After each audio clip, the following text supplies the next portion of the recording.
Dan di tengah pandemi COVID-19 ini, sektor pertanian tetap tumbuh positif. Di samping itu juga sektor pertanian sebagai penyelamat dalam penyediaan lapangan pekerjaan bagi mereka yang terdampak COVID-19 ini mengalami PHK. Kedepan diharapkan sektor pertanian ini akan menjadi sektor andalan dalam pemulihan dan pertumbuhan ekonomi Indonesia. Apa potensi ekonomi dari pertanian ini? Kita sebagai negara agraris yang dianugerahi sumber daya alam yang cukup, keanekaragam hayati sumber daya manusia, dan sinar matahari yang melimpah, ini satu potensi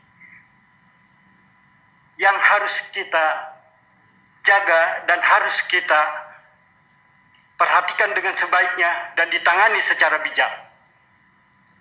Potensi berikutnya, sektor pertanian ini ada separuh penduduk Indonesia atau kurang lebih 100 juta jiwa yang bekerja di sektor pertanian. Ini juga satu potensi yang besar. Berikutnya, ada sekitar 60% penduduk dari Indonesia ini berdomisili di pedesaan. Ini juga merupakan satu potensi yang besar. Hal ini perlu dikelola dengan baik dan bijak. Ketika ini dikelola dengan baik dan bijak, bisa menjadi kekuatan ekonomi nasional. Bisa untuk memenuhi kebutuhan pangan rakyat, di mana Indonesia memiliki potensi yang besar yang membutuhkan pangan. Sekaligus Indonesia sebagai negara agraris bisa menunjukkan identitas jati dirinya. Dan sekaligus tahun 2045 Indonesia akan menjadi lumbung pangan dunia. Untuk selanjutnya, ukuran hasil pertanian yang baik dari kegiatan pertanian ini sangat ditentukan oleh beberapa faktor. Di antaranya, kualitas tanah, tanah yang sehat, tanah yang subur akan menghasilkan produk yang baik. Kemudian ketersediaan dan kualitas air juga sangat menentukan. Di samping itu, ketersediaan dan kualitas sarana produksi seperti benih yang berkualitas, pupuk yang berkualitas, dan pestisida. Ini juga satu ukuran yang bisa menentukan hasil panen yang baik. Di samping itu, cara budidaya juga menentukan. Kemudian waktu dan umur panen juga ini akan menentukan ukuran hasil daripada pertanian. Profitas tinggi, rendemennya pun tinggi.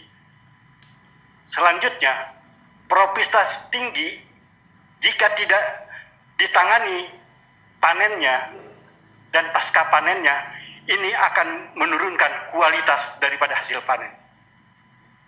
Peran pupuk terhadap hasil pertanian jelas. Pupuk merupakan suplemen nutrisi bagi tanaman untuk menghasilkan panen yang tinggi. Kita punya pengalaman, revolusi hijau sudah memberikan pengalaman kepada kita bagaimana peran pentingnya pupuk terhadap hasil panen. Indonesia pada tahun 1984 telah mencapai swasembada pangan.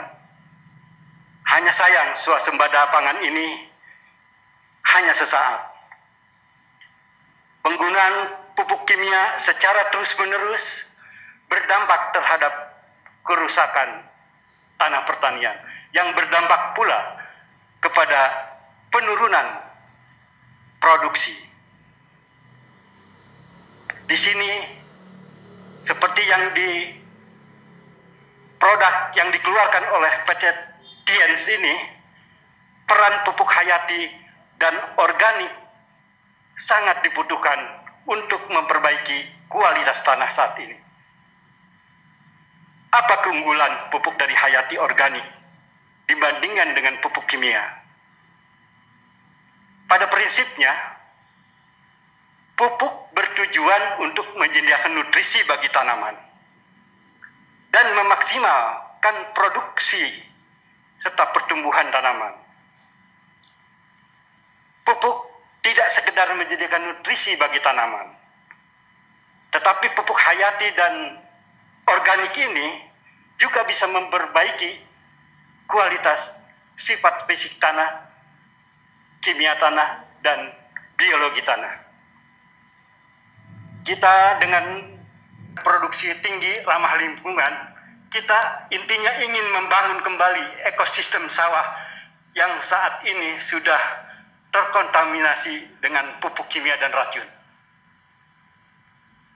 Serta dengan menggunakan pupuk organik dan hayati ini bisa menghasilkan produk yang sehat, bebas residu kimia.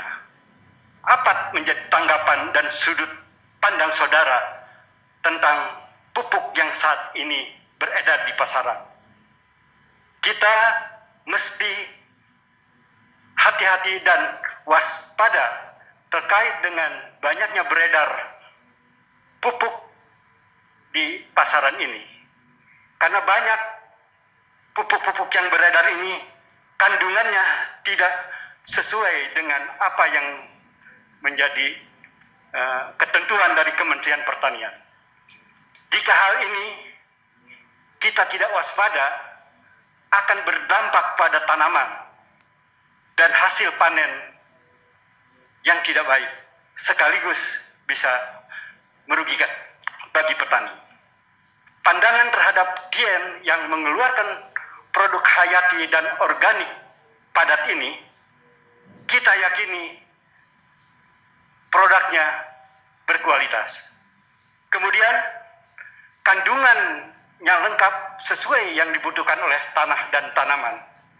Harganya murah, hemat, mudah dalam pengiriman, mudah dalam penyimpanan, dan sekaligus pupuk ini bisa tersimpan dalam waktu yang cukup lama. Pupuk yang dikeluarkan oleh Tiens ini merupakan suatu solusi holistik dalam mengatasi permasalahan lahan, terutama lahan sawah yang ada di Indonesia, yang sudah terdegradasi kesuburannya. Kita punya potensi, ada 5,9 juta hektar lahan sawah yang indeks pertanamannya rendah dan kesuburannya rendah. Kemudian kita punya 4,4 juta hektar sawah dengan profitas yang rendah, dampak dari terdegradasi kesuburan yang terus-menerus kita menggunakan pupuk kimia dan racun. Masih ada potensi 2,3 juta hektar lahan suboptimal, seperti lahan rawa. Ada 1,8 juta hektar lahan kering, dan ada 0,5 juta hektar lahan pengembangan lahan gambut 1 juta hektar di Kalimantan Tengah. Dan ada potensi lahan sawah baru yang pada kondisinya saat ini menurun kesuburannya. Ini perlu sentuhan, perlu asupan bahan organik atau pupuk organik seperti yang diproduksi oleh PT Tiens ini. Demikian penjelasan seputar pupuk hayati.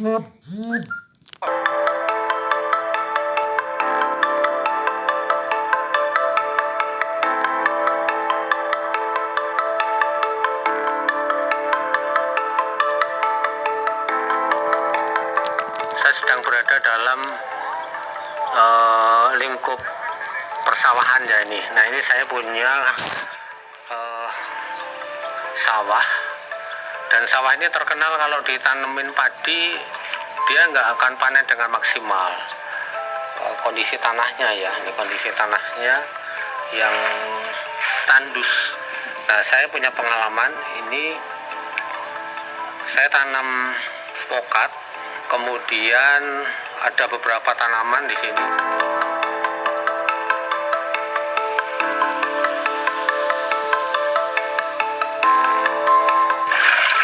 Mulai setelah kita campur pupuk hayati yang padat tadi dalam satu ember, tak buat larutannya, kemudian saya masukkan ember yang besar, baru diisi, ditambahi air ya.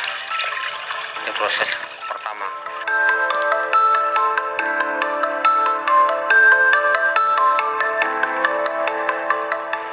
Ya teman-teman, ini satu batang pokat kita kasih 1 liter cairan ya.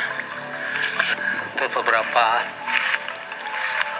hari yang lalu, kurang lebih ya seminggu, saya pernah mengamati juga pokat ya. Jadi sama, nggak ada bertumbuh, bahkan malah ada yang mati, harus ganti. Nah ini Anda bisa lihat, ini ada pokat, ada pertumbuhannya bagus ya.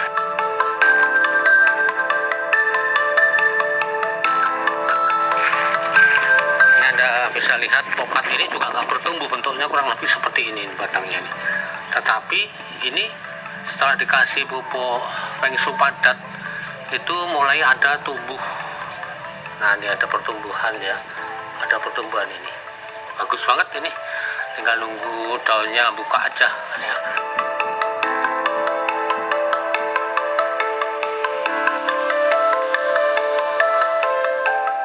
Nah kemudian ini ada pohon mangga yang sudah kurang lebih saya tanam dari bulan Oktober tahun 2021, tapi tidak ada perkembangan yang berarti. Kenapa? Karena daun mudanya nggak pernah bertambah, jadi tetap tua terus. Nah ini baru tak kasih pupuk Feng Shui kurang lebih ya 8 hari yang lalu lah. Ini Anda bisa lihat, ini ada daun-daun muda yang mulai tumbuh. Ini baru 8 hari. Ini sama sekali selama Oktober sampai saat ini tidak ada pertumbuhan yang berarti. Jadi nggak ada daun muda yang tumbuh. Jadi betul-betul ini stuck pertumbuhannya ya.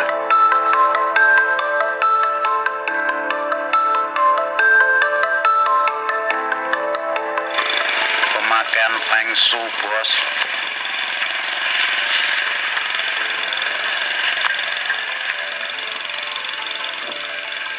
walaupun rumputnya banyak, pertumbuhannya normal sehat.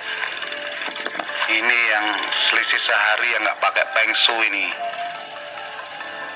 Nih perbedaannya sangat terlihat. Nah, ini tanaman kita yang pakai Feng Shui ini. Rata isi 18. Ini sama-sama bisi 18, cuman beda galengan aja ini.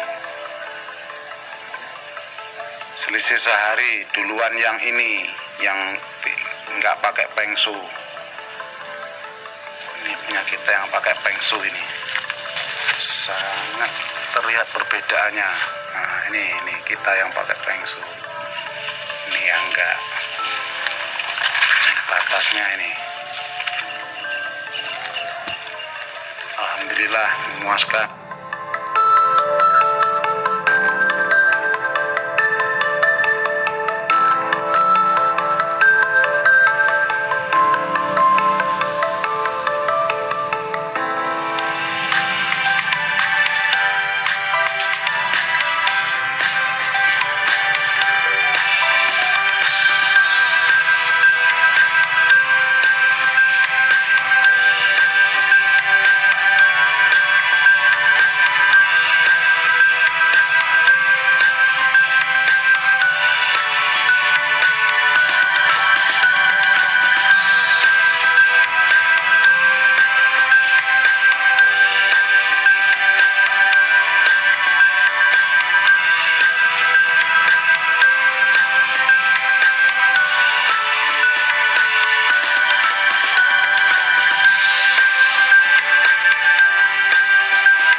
Hayati Organik Feng Shui.